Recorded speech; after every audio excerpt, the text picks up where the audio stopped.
In the club, Lisa stops by the strip club to see her boyfriend before she goes undercover. Her boyfriend, Reggie, is the owner of the strip club called Clappers, which has been in business for 5 years. He has been dating Lisa for 2 years and is starting to envision marriage. Reggie is stable financially, but still feels that he should be more established before asking Lisa the question of the wedding.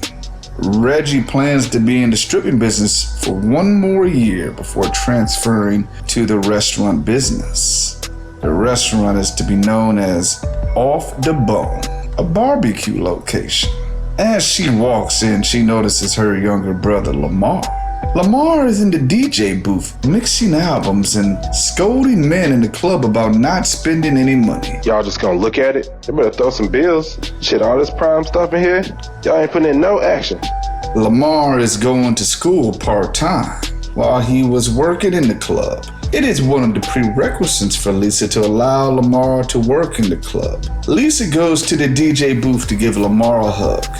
What's going on, bro? Lamar scratches his head. It's been a little quiet. More no-shows than usual lately from the girls. What are you worried about customers for? Your job is to play the music.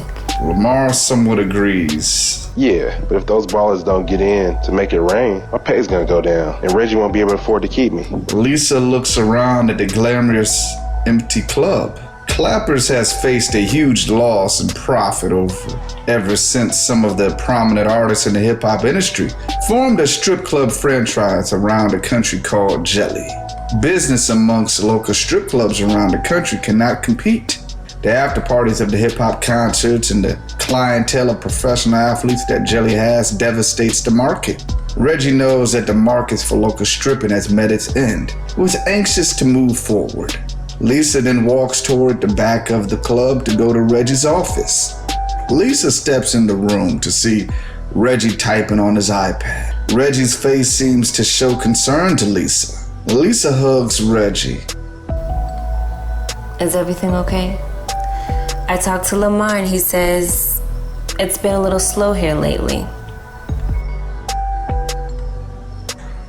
Reggie views himself as a traditional man, and he does not want to share the stress he is feeling with Lisa.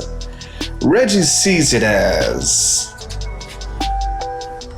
cowardice and prefers to give a facade of assurance and confidence. Reggie smiles. Yeah, looks like I may need to get some new talent to bring the clients. I got some good leads. Well, I needed some clothes for my gig tonight. Virus 187. Reggie is anxious. Gig? What type of gig you got going on when you need clothes from here? I can't say, but, it's nothing to worry about. Lisa gives Reggie a hug and then goes to the changing room and grabs a skimpy blue outfit that has just come from the laundry. Reggie is intuitive enough and guesses that Lisa is either trying to portray herself as a raunchy hood rat or a hoe. Lisa is friends with a local female artist at the mall named Rochelle. Lisa requested that Rochelle draws and paints some real hood-looking tattoos on her. Rochelle draws and paints red roses on Lisa's body and gives her a tramp stamp showing angel wings right above her buttocks. Lisa's body is blank and has no real tattoos or piercings. Considering the general appearance and esteem of black escorts, Lisa figures she will look weird if she does not have any tattoos. And initially, Lisa decides that if anyone asks, she would say that she was fearful of needles. But the subculture and general culture of strippers mandates that they must have tattoos to be exotic and sexy. The situation of the pale dead black men is dwindling. The white dead body reports have stopped and are replaced with missing persons reports. The wives, mistresses, old ladies, grandmas, fathers, mothers, brothers, and sisters would come to the police station complaining about their black male relatives being missing for strange reasons. Many of the relatives are distraught, so they went to church to pray for the return of their loved ones. Lisa feels that her mission is to return all of them. Lisa goes to the Motel 13, a known haven for prostitution. The motel itself is hopelessly inadequate and uncomfortable, but the purpose of the motel has nothing to do with comfort. Rather, it is truly just about fucking. Lisa has some older cops she knows come to her room in regular street clothes. There are about 10 men in all. While in the room, they play porn and bang the headboard to give the impression of a sexual liaison. One of the working girls at the Motel 13 named Tamisha introduces herself in the hallway at the dingy ice machine. Tamisha is in an expensive robe and nightie from Michelle's Secret. Lisa notices the lingerie that Tamisha is wearing, something that she saw one of the models wearing from a fashion show. Lisa begins to wonder how the hell she could afford this shit. She knows some things are replicas, but what Tamisha is wearing looks to be exact. That nightie costs $3,000 is what Lisa thinks to herself. Maybe she got some money from a professional athlete, but this lady does not seem sophisticated enough to pull that off. Tamisha holds the ice in her bucket. Hello, you been busy, girl, getting that money. Yeah, I'm tired, though looking for a better way.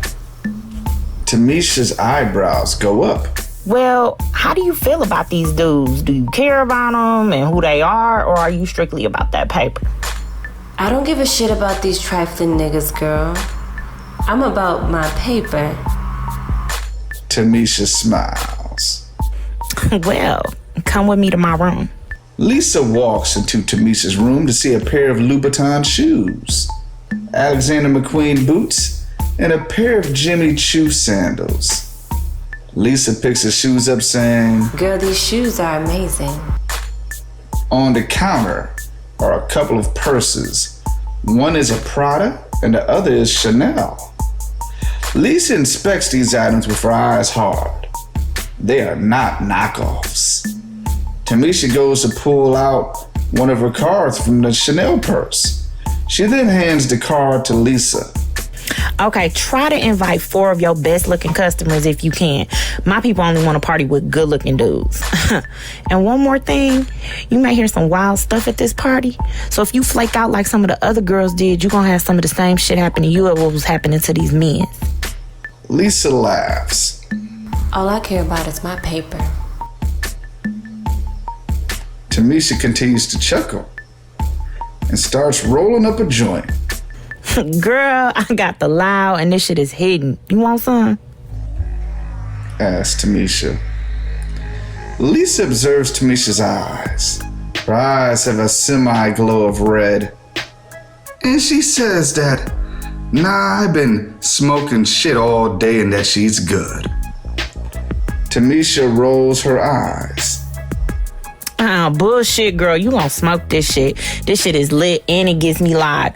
And it puts me in the mood to be able to fuck these niggas. Lisa does not want to blow her cover, so she decides to partake. Lisa took a couple of puffs and started feeling splendid about the world and where the vitiligo case was going.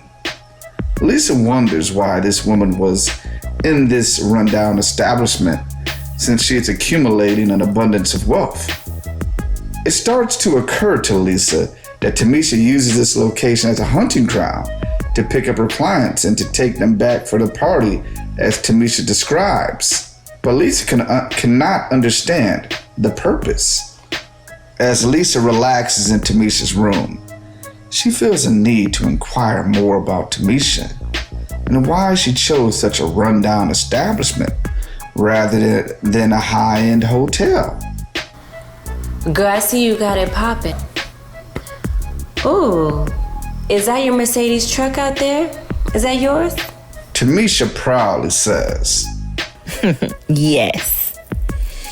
And is grinning ear to ear. Lisa examines Tamisha's shoes, which Tamisha received as presents from the Yeatras. Damn, girl, so you doing real good. So why are you working here? Why aren't you in some high-class hotel?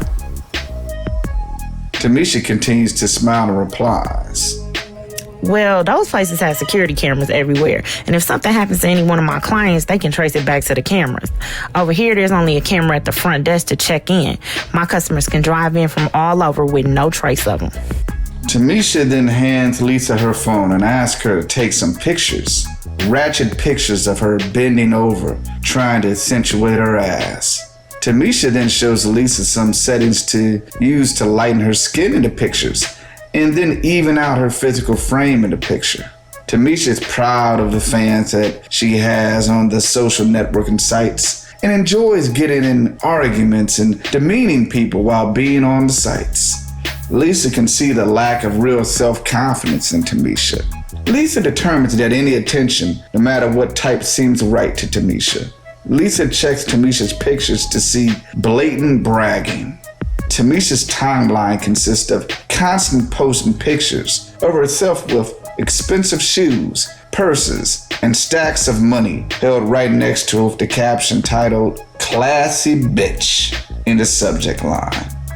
Furthermore, her timeline is a collage of Tamisha berating other black women as being broke black bitches that are jealous of her.